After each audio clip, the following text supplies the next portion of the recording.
ఏపీలో ఎన్నికలు దగ్గర పడుతున్న కొద్దీ నిరుద్యోగులకు పరీక్ష సమయాలను వైసీపీ ప్రభుత్వం ముందుకు తీసుకొస్తోంది. తాజాగా అర్హత ఉన్న నిరుద్యోగుల కోసం విద్యాశాఖ మంత్రి బొత్స సత్యనారాయణ డిఎస్సి నోటిఫికేషన్ విడుదల చేశారు. రాష్ట్ర వ్యాప్తంగా 6,100 డిఎస్సి ఉద్యోగాలను రాష్ట్ర ప్రభుత్వం ప్రకటించింది. 2,280 ఎస్జీటీలు, స్కూల్ అసిస్టెంట్స్ 2,299 ఖాళీలు ఉండగా 1,264 టీజీటీలు, 215 పీజీటీలు, ప్రిన్సిపల్స్ 42 పోస్టులు ఉన్నట్లు మంత్రి బొత్స ప్రకటించారు. ఈ నెల 21 వరకు తగిన అప్లికేషన్ ఫీజు చెల్లించి 22న అప్లికేషన్ల స్వీకరణకు తుది గడువుగా నిర్ణయించారు.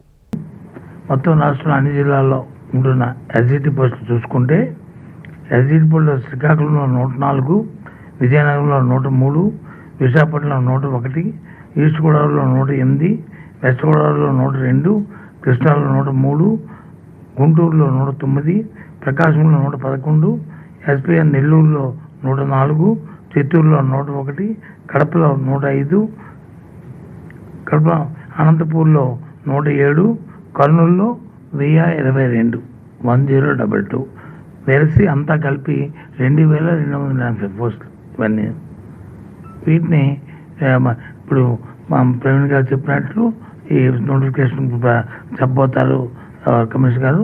ఆ ప్రకారం ఏదైతే నిబంధనలు ఉన్నాయో, నియమాలు ఉన్నాయో, ప్రాసెస్ కూడా ఏ విధంగా సెలక్షన్ ప్రాసెస్ ఉంటుందో అన్నీ కూడా జరుగుతాయి.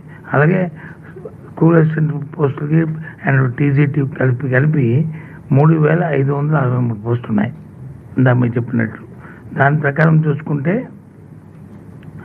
శ్రీకాకుళంలో 179, విజయనగరంలో 181, విశాఖపట్నంలో 228, ఈస్ట్ గోదావరిలో 284, వెస్ట్ గోదావరిలో 204, కృష్ణాలో 176, గుంటూరులో 307, ప్రకాశంలో 392, నెల్లూరులో 242, చిత్తూరులో 236, కడపలో 184, అనంతపూర్లో 279, కర్నూలులో 671.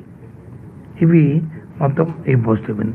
ఇవన్నీ కాకుండా పీజీటీలు, పోస్ట్ గ్రాడ్యుయేట్ టీచర్స్ వచ్చి 215, ప్రిన్సిపల్స్ వచ్చి 42.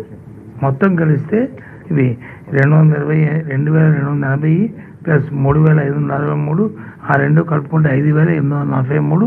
వీటితో పాటు పీజీటీలు 215, వాటితో పాటు ప్రిన్సిపల్స్ 42.